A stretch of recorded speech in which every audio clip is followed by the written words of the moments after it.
Всички наши ревюта са направени от гледната точка на обикновен потребител, в този случай моята гледна точка. Сайтовете, които оценяваме, нямат участие в ревютата и не могат да контролират каква е нашата оценка. Напълно свободни сме да кажем каквото мислим. За повече информация вижте пълното ревю на bookmaker-ratings.bg. Здравейте! Ето как може да депозирате сума във вашата сметка в букмейкъра Сезам. Като за начало, вие трябва да имате регистрация в Сезам. Нещо, за което съвет ви дадох в отделно наше видео в YouTube, канала на сайта Bookmaker Rating. Преди да ви запозная с различните методи за депозит, е важно да ви кажа, че с вашия първи депозит в Сезам може да се възползвате от първоначалния бонус, който предлага букмейкърът. Може да изберете начален бонус в раздел Спорт или в раздел Казино.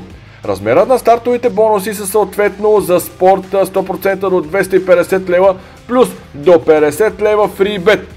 А стартовия бонус в секция Казино е в размер на 100% до 1000 лева плюс до 100 Free Spins, безплатни завъртания.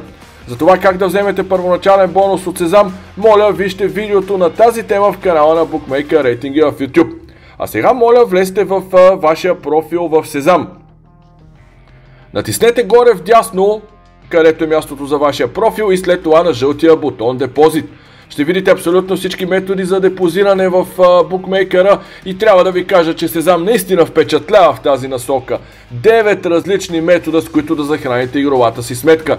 Минималният депозит в Сезам е 10 лева с абсолютно всички методи, изключая само дебитна и кредитна карта, с които минималният депозит е 20 лева. Започвам именно с дебитна или кредитна карта, защото е един от най-често използваните методи. Ето виждате сумите, които може да изберете. Разбира се, може да въведете и друга. След като изберете сумата за депозит, натискате жълтия бутон депозит. На втората страничка въвеждате някой от...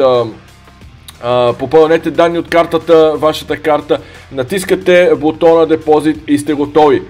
Депозит със сметка на А1. Това е много удобен метод, ако сте абонат на този оператор. Натискате върху иконката, след това имате телефонния номер, въвеждате сумата, имате 3 различни суми, като 3 вида ваучери, 10, 20 и 30 лева. Избирате сумата, натискате депозит 10 лева и ще получите ваучер, който онлайн, разбира се, с който ще захраните вашата сметка. След това, в края на месечната ви фактура в А1, този ваучер, неговата стойност 10, 20 или 30 лева ще бъде приспадната към вашата сметка към А1. Депозит с кеш терминал. Това е касов депозит, всъщност с носене на пари на ръка, да бъде казано най-просто. Трябва да намерите устройство на кеш терминал, изберете иконката на Сезам от екрана на устройството, въвеждате вашето ЕГН, пъхнете парите на съответното място и ще получите един вид касова бележка, която трябва да запазите, защото тя е доказателство, че сте депозирали в Сезам. След това продължаваме с банков превод, също използван метод. Тук минималната сума за депозит също е 10 лева. Нещо интересно, не е по-висока, както при някои други букмейкери. На екрана виждате данните на банката, които трябва да използвате и да попълните, за да депозирате по този начин. Имайте предвид, че самия превод може да отнеме между 2 и 5 работни дни с банка. Това е единствения негатив, ако има такъв, но пък е сигурен метод. След това продължаваме с различните опции за депозит. ePay. Избирате минималната сума е 10 лева, натискате депозит и веднага ще бъдете пренасочени към страницата на ePay, където трябва да всъщност да влезете в вашия ePay акаунт и може да довършите депозита с банкова карта, в бройна каса, банкомат или чрез вашата микросметка, портфейл на ePay. Продължавам с методите на депозит, защото Сезам предлага и депозит с дигитални портфейли. Отново въвеждате минималната сума, натискате депозит и тук ще видите 4 различни дигитални портфейла.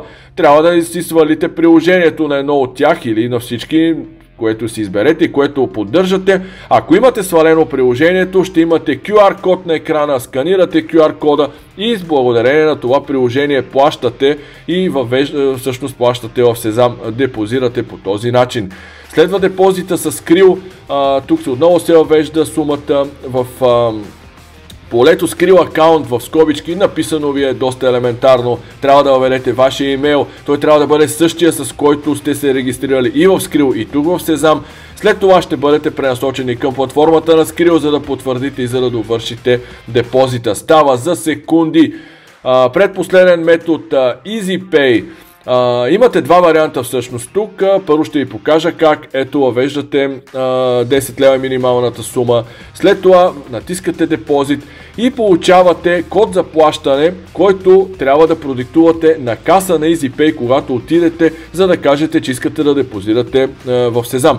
Може и без този код, отивате на касата на EasyPay, продиктувате си ЕГН-то, давате парите и сте готови.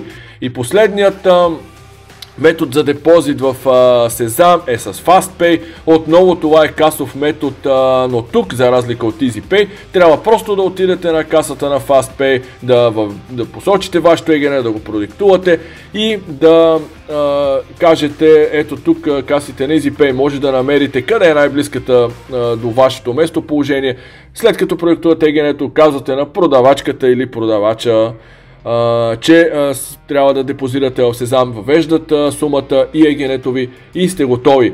Това са абсолютно всички методи за депозиране на средства в Сезам. Обясних ви детайлно как се процедира при всеки един от тях. Пожелавам ви успех!